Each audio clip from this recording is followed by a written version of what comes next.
سلام علیکم تماشاگران من. این حال ما در دوشنبه قرار داریم. آغاز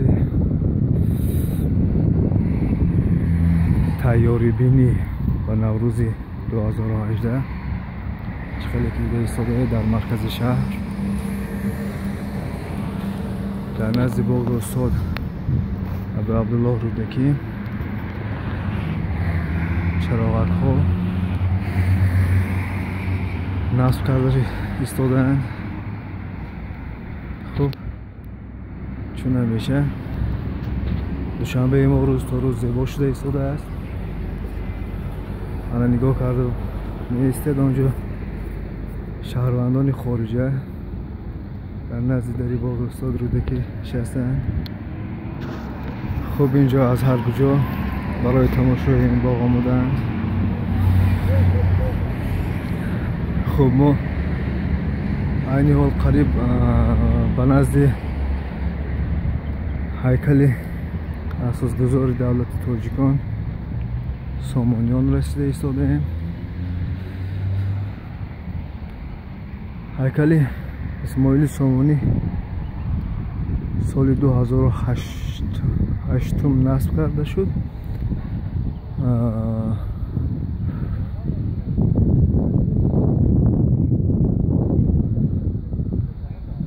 همچون اساسگذاری دولت سامانیان اسماعیل سامانی.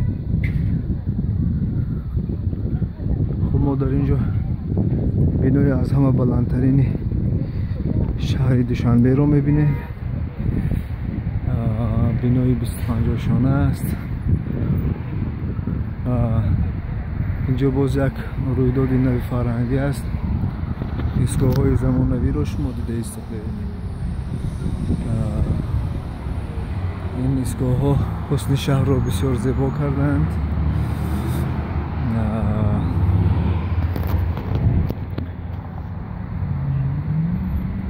خیلی که من خود شما شاهد شده ایستاده اید. در نزد مرکز میدان اسماعیل سامانی، اینجا رو میدان دوستی نیز میگویند. نوروز با حرفای کلان کلان نوشته شده است. این از آن درک میدهد که ملت ما نوروز را همچون عید قدیمه، عید جشن میراثی بابایی خود خیلی خوب پیشواز میگیرند و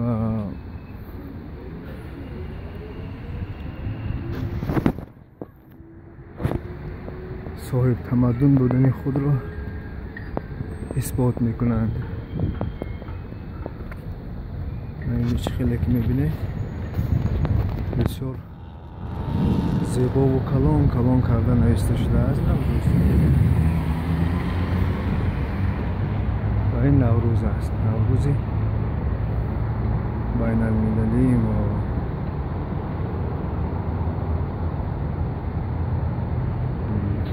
خب این دیگه مرکزی بابای مرکزی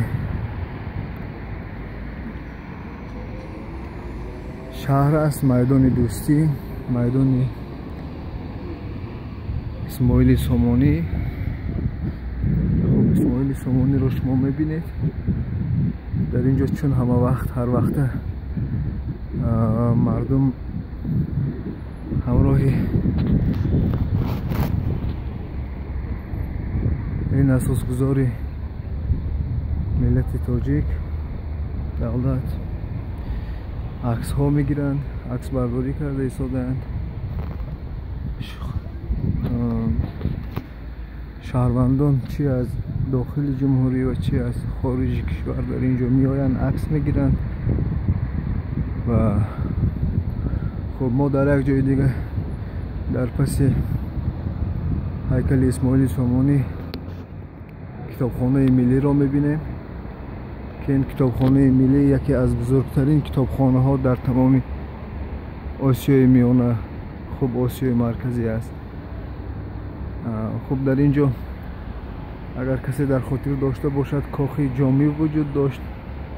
کاخ جامی رو گرفتند، عین حال با کبوتیزار کنی آن مشغول هستند. حاضر در روبروی شما یکی از بناهای بلندترین کشور ما می شود. عین حال ساختمانش ادامه دارد. این بنا 35 اتاژه باید شود. از روی گفتگو طرح معماران خیلی که شما خود شاهد شده، دوشنبه خیلی زیبا شده است از پیشتر و ما همیشه خرسند هستیم که شما و این سرزمین بیاین و این کشور رو با خوبی تماشا کنید. این مسافرکش های زمانوی نوی که از کشور دیگر به دوشنبه شهر ما آمده است و برای مسافران خدمت میکند.